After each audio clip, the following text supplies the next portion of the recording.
ಕನ್ನಡಪರ ಹೋರಾಟಗಾರರ ಕೇಸ್ ವಾಪಸ್ಗೆ ಒತ್ತಾಯ ಹೆಚ್ಚಾಗಿದೆ. ಈ ವಿಚಾರಕ್ಕೆ ಸಂಬಂಧಪಟ್ಟಂತೆ ಒಳ್ಳೆಯ ಉದ್ದೇಶದಿಂದ ಹೋರಾಟ ನಡೆದರೆ ಅದರಿಂದ ಸಾರ್ವಜನಿಕ ಆಸ್ತಿ ನಷ್ಟ ಆಗದಿದ್ರೆ ಅದಕ್ಕೆ ಸಂಪುಟ ಉಪಸಮಿತಿಯಲ್ಲಿ ಚರ್ಚೆ ಮಾಡಲಾಗುತ್ತೆ.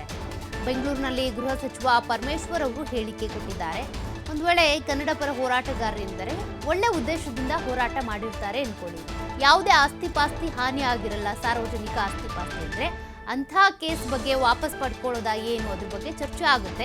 ಉಪಸಮಿತಿಯಲ್ಲಿ ಚರ್ಚೆ ಮಾಡಿ ಅಪರಾಧದ ಅಂಶಗಳಿಲ್ಲ ಅಂದ್ರೆ ಅಂಥ ಕೇಸ್ಗಳನ್ನ ವಾಪಸ್ ಪಡ್ಕೊಳ್ಳೋದ್ರ ಬಗ್ಗೆ ನಿರ್ಧಾರ ತೆಗೆದುಕೊಳ್ತೀವಿ. ಅನೇಕ ಬಾರಿ ಹೋರಾಟಗಾರರ ಕೇಸ್ ವಾಪಸ್ ಪಡ್ಕೊಂಡಿದ್ದಾರೆ. ಅದಕ್ಕೊಂದು ಪ್ರಕ್ರಿಯೆ ಇದೆ, ಅದರಂತೆ ಕ್ರಮ ಆಗುತ್ತೆ ಅಂತ ಗೃಹ ಸಚಿವ ಪರಮೇಶ್ವರ್ ಅವರು ಹೇಳಿಕೆ ಕೊಟ್ಟಿದ್ದಾರೆ.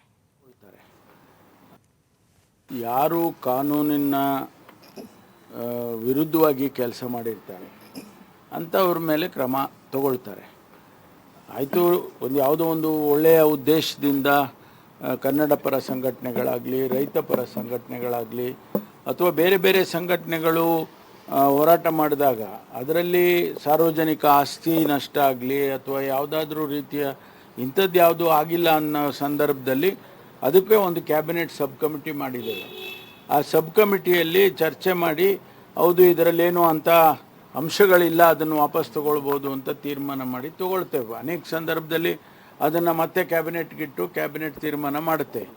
ಆದರೆ ಈಗಾಗಲೇ ಸುಮಾರು ನಾವು ಕನ್ನಡ ಪರ ಸಂಘಟನೆಗಳದು, ರೈತ ಪರ ಸಂಘಟನೆಗಳದು ಅವೆಲ್ಲ ವಾಪಸ್ ತೊಗೊಂಡಿದ್ದೇವೆ. ಅದು ಒಂದು ಪ್ರೋಸೆಸ್ ಇದೆ. ಈಗ ನೀವು ಅರ್ಜಿ ಕೊಟ್ಟರೆ ನಾಳೆ ಬೆಳಗ್ಗೆ ವಾಪಸ್ ತೊಗೊಳಕ್ಕಾಗಲ್ಲ. ಅದು ಯಾವ ಸ್ಟೇಷನಲ್ಲಿ ರಿಜಿಸ್ಟರ್ ಆಗಿದೆ, FIRನಲ್ಲಿ ಏನಿದೆ, ಇದನ್ನೆಲ್ಲ ನೋಡಿ ನಮಗೆ ರೆಕಮೆಂಡೇಶನ್ ಮಾಡ್ತಾರೆ. ಮಾಡಿದಾದಮೇಲೆ ಕ್ಯಾಬಿನೆಟ್ ಸಬ್ ಕಮಿಟಿ ಮುಂದೆ ಬಂದು ಅವರು ಚರ್ಚೆ ಮಾಡಿ ಹೌದು ಇದು ಮುಂದುವರ್ಸೋದಕ್ಕೆ ಏನು ಯೋಗ್ಯ ಅಲ್ಲ, ತಗೊಂಬಿಡಿ ವಾಪಸ್ಸು ಅಂತ ತೊಗೊಳ್ತಾರೆ. ಅದನ್ನು ಕ್ಯಾಬಿನೆಟ್ಟಿಗೆ ಇಡಬೇಕು. ಕ್ಯಾಬಿನೆಟ್ ಆನಂತರ ವಾಪಸ್ ತಗೊಳುತ್ತೆ.